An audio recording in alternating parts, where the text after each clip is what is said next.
glycolysis. Starts with glucose. Glucose has got 6 carbon molecules. We need to phosphorylate it first. We're phosphorylating it with 2 lots of ATP that goes and forms ADP. Right? That goes and forms a molecule of hexobisphosphate. So there's a phosphate molecule at either end. Right.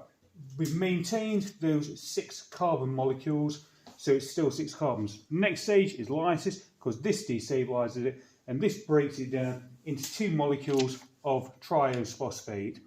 So before we can go and do anything else, we go and we need to phosphorylate it more.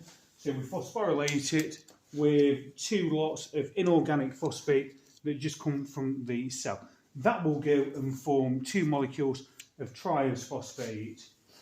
We keep the same amount of carbon, so we've got 2 lots of 3 carbon.